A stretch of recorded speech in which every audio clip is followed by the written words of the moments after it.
Ey əziz müsəlman, nə zaman islah olacaqsan? Hər gün yaş üstünə yaş gəlir, sən isə günü-gündən cavanlığını itirirsən. Gücün, taqətin əvvəlki kimi deyil. Saçların bəyazlanıb, saqqalın ağarıb. Ölüm isə hər gün bizi səssizcə çağırır. Bu çağırışı eşidə-eşidə hələ də deyirik, hələ ölməyin vaxtı deyil. Və rahat-rahat yaşamağa davam edirik. Bəli, əlhəmdülillah, yaşamaq gözəldir. Bu həyat Allahın bizə verdiyi bir neymət və eyni zamanda imtahandır. Amma bu imtahandan uzaq çıxmaq üçün nə etməli olduğumuzu sən də bilirsən, mən də bilirəm. Ağlı kəsən hər kəs nə etdiyinin fərqindədir. Gəl özümüzə sual verək. Biz nə edirik? Axı biz nə edirik? Rəbbimizin bizə verdiyi bu ömrü harada və necə istifadə edirik? Quranla münasibətin necədir? Gün ərzində Qurani Kərimdən neçə ayə oxuyursan? Oxuduqların qəlbinə təsir edirmi, yoxsa sadəcə dilindən keçib gedir? Peyğəmbərimiz sallallahu aleyhi və səlləmin hədislərindən əzbərində neçə dənə var? Onları həyatında tətbiq edirsənmi, yoxsa sadəcə eşidib keçirsən? Namaz və zikir həyatında haradadır? Sübh namazını vaxtında qılırsanmı? Yoxsa günün ən bərəkətli vaxtını yuxuya qurban verirsən? Səhər axşam zikirlərini edirsənmi? Gün ərzində La ilahə illallahu vahdehu la şərikə ləh, ləhul mulku və ləhul hamdu və huvə alə kulli şeyin qadir zikrini 100 dəfə deyirsənmi?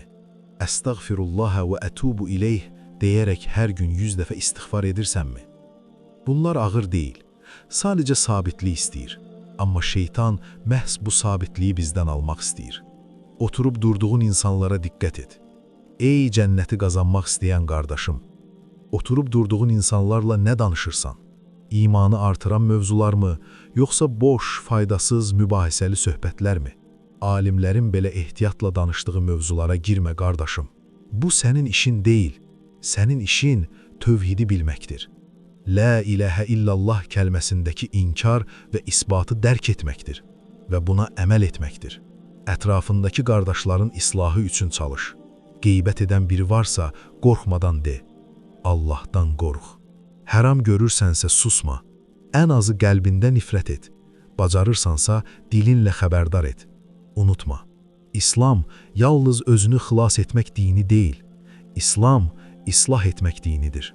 Ailən sənin ən böyük məsuliyyətindir və ən başlıca vaciblərdən biri, bəlkə də birincisi budur.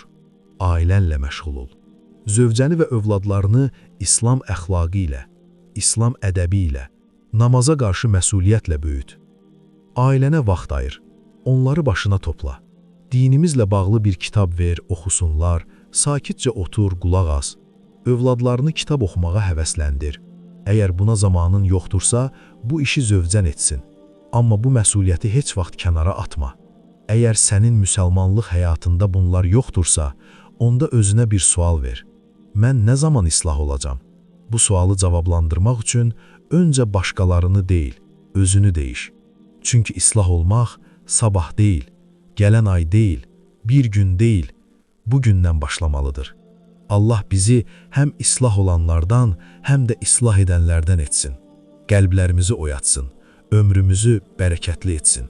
Amin.